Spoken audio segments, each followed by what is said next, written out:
అందరికీ నమస్కారం. భగవాన్ శ్రీ రమణ మహర్షుల దివ్య జీవిత మకరందం 54వ రోజుకి స్వాగతం. 4వ ప్రకరణం సంభాషణలు. సంభాషణలు అనే ఈ ప్రకరణంలో 22వ అంశం భగవద్గీత. భగవద్గీత అనే ఈ అంశంపై పృచ్ఛకుల ప్రశ్నలకు భగవాన్ చెప్పిన సమాధానాలు తర్వాతి భాగం విందాం.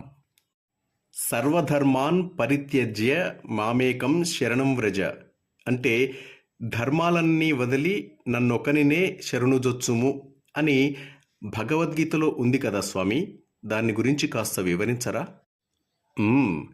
సర్వ అంటే అన్నీ అనే ఈ పదం అనాత్మనః అంటే అనాత్మ యొక్క, అందులో ఏకమన్న పదానికే బలం.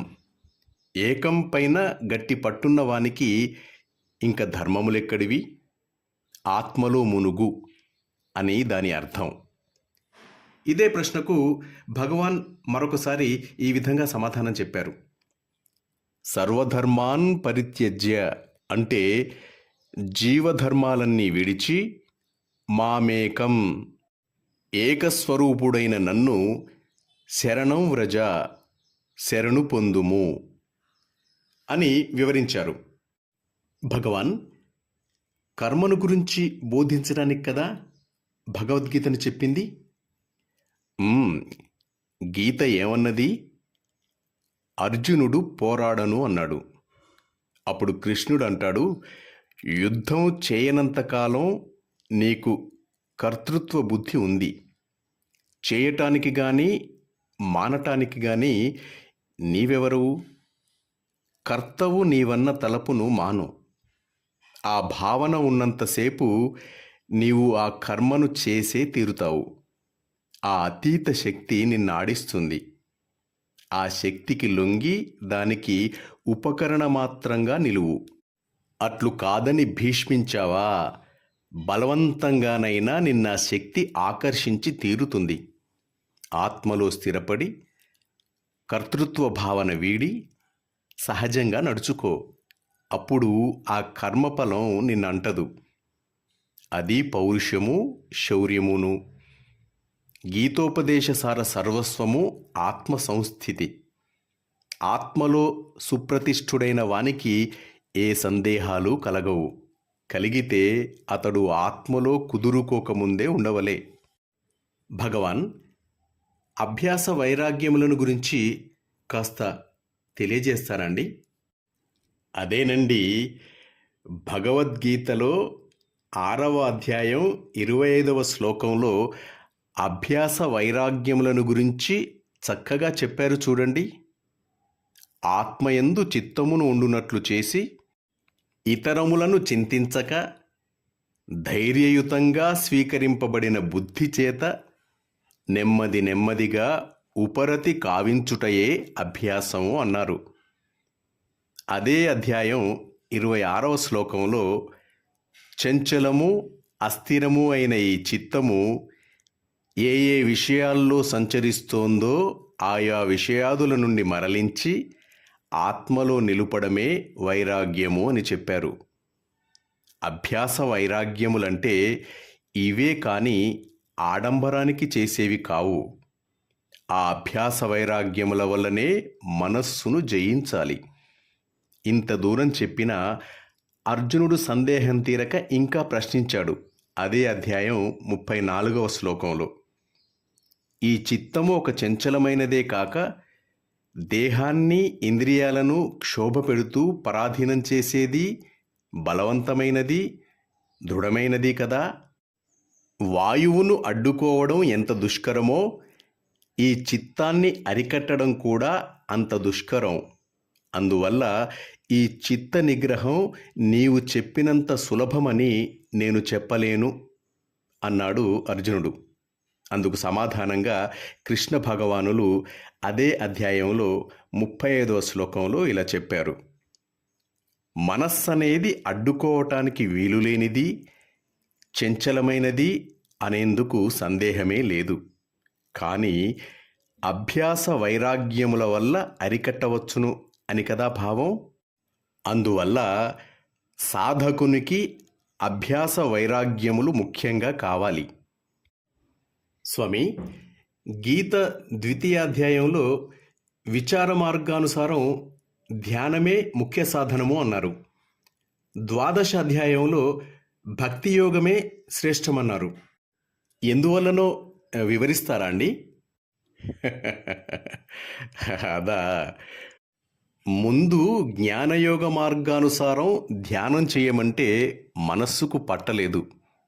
వెనుక యోగమని, అది కాకుంటే కర్మమని, అది లేదంటే భక్తి అని, ఇట్లాగే ఒక్కొక్కటి అంతరాంతరాలుగా చెప్పారు.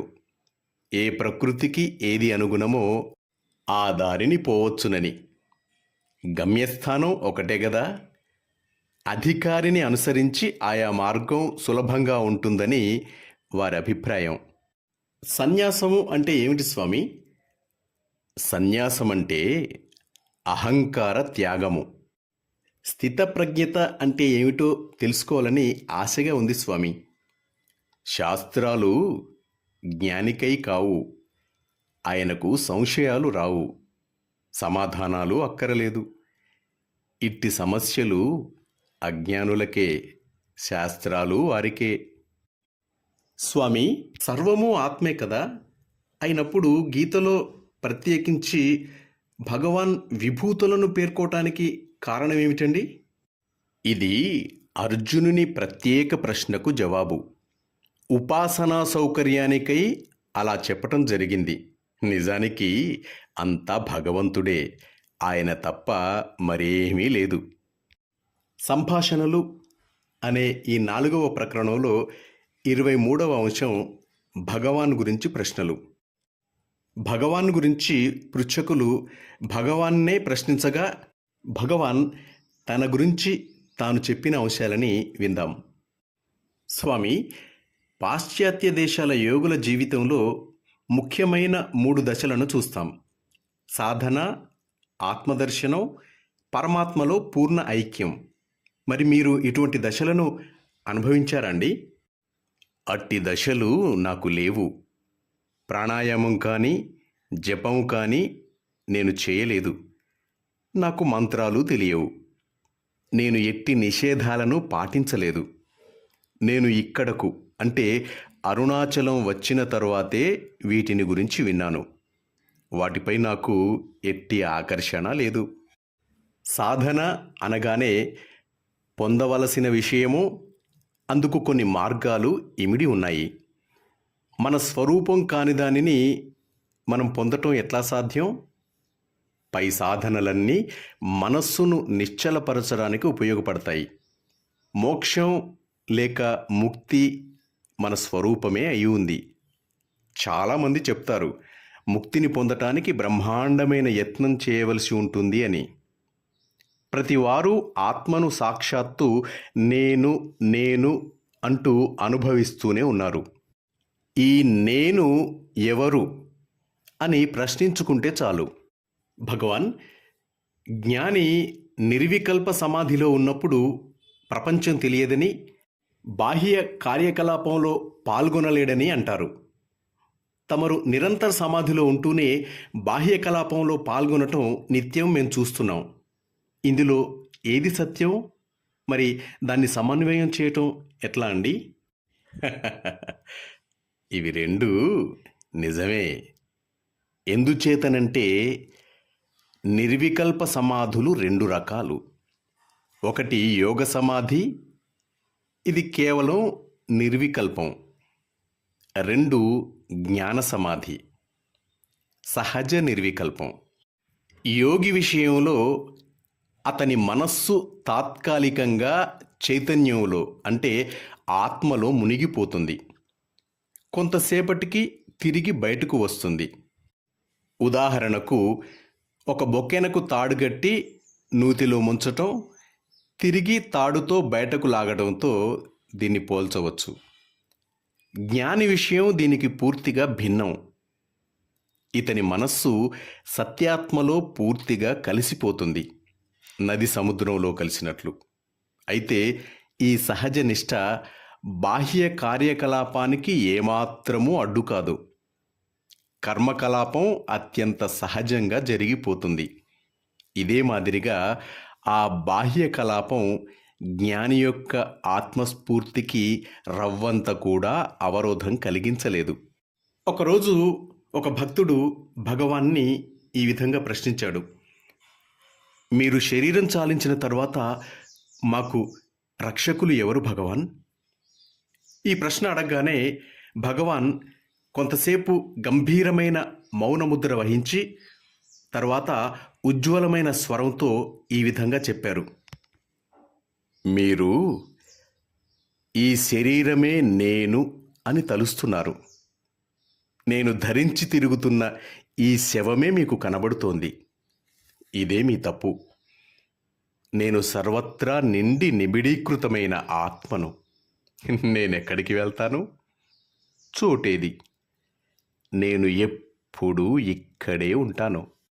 భగవాన్, మీరు మధుర నుండి బయలుదేరి ఇక్కడికి వచ్చిన నాటి ఆధ్యాత్మిక స్థితికి ఇప్పటి స్థితికి వ్యత్యాసం ఉందా అండి? ఏ భేదమూ లేదు.